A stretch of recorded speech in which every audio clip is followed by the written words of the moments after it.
She only wanted a quiet moment to shop. No loud entrances, no trouble. Just aisles, shelves, and silence. But from the second she walked in, eyes trailed her. Whispers followed. A store clerk hovered too closely, making her feel like a suspect instead of a shopper. Every step she took, so did they. But what they didn't know was who she really was. Because when she finally turned around and reached into her bag, what she revealed didn't just stop them. It shut down the whole store. What happens when judgment meets justice? If you believe stories like this need to be heard, hit subscribe and tap the bell so you never miss a moment that matters. Nina Thompson had always preferred quiet Sunday afternoons. After a long week working in one of the country's most demanding federal agencies, she cherished the stillness of simple routines: grocery shopping, a warm cup of tea, and an early evening jog. On this day, she stopped by a popular boutique in a suburban shopping plaza just outside Washington, D.C. She wasn't dressed in anything fancy. Black yoga pants, sneakers, a gray hoodie. No makeup, no badge, just Nina. To the world, she was just another black woman browsing through racks of clothes. But to her colleagues, she was a respected agent, sharp, composed, with a record that spoke louder than any title ever could. But Nina wasn't here to be a federal agent. She was here to find a sweater for her niece's birthday. The boutique was quiet, only a few customers inside. Wind chimes jingled softly at the entrance each time someone came or left. Nina smiled politely at the cashier, picked up a basket, and began looking through the new arrivals near the back. She noticed it within minutes. A woman behind the counter whispering. A man near the changing rooms watching too closely. Another staff member pretending to rearrange hangers in the same aisle where she lingered. First, she brushed it off. Maybe they were just doing their jobs. But the energy was unmistakable, tight, tense, watching. Every movement she made seemed to trigger suspicion. Nina had been in far more dangerous situations than this. But the weight of being misunderstood, misjudged, followed for simply existing, it hit differently in places that were supposed to be safe.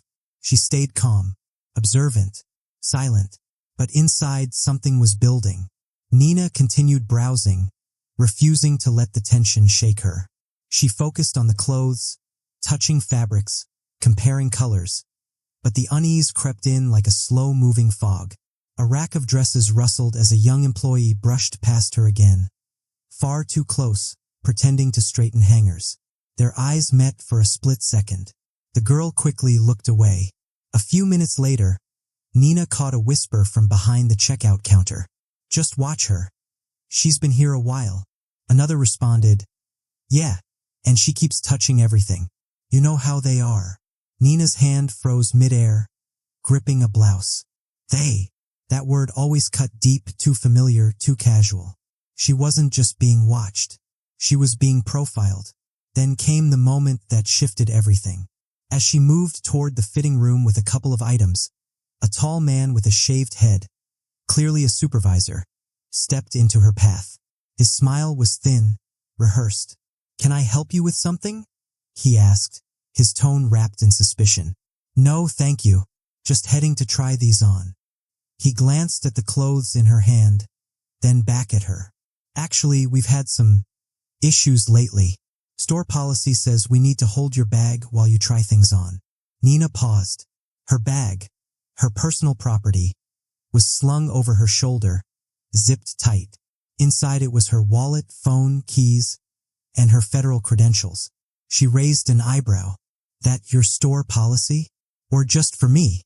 The man stiffened. "It's for customers who appear unusual in behavior." Customers who appear unusual.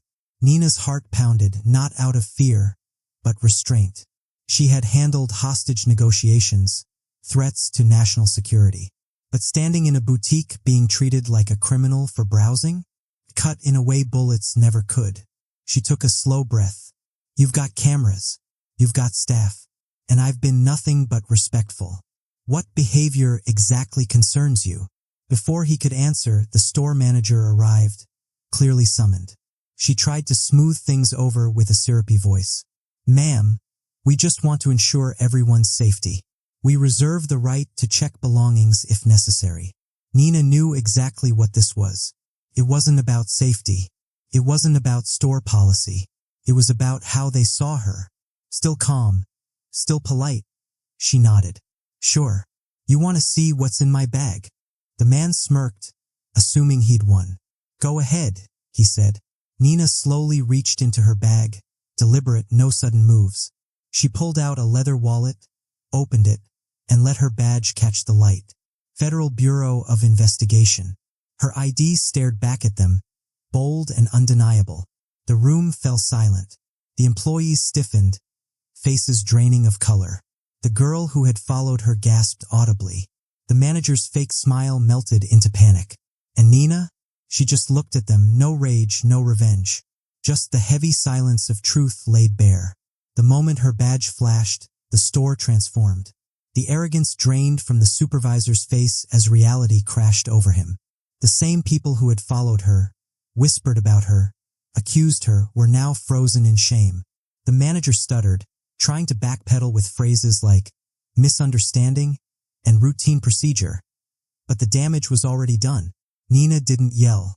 She didn't need to. Her silence was louder than any outburst. She slowly returned her badge to her bag and looked around, at every person who had judged her without cause.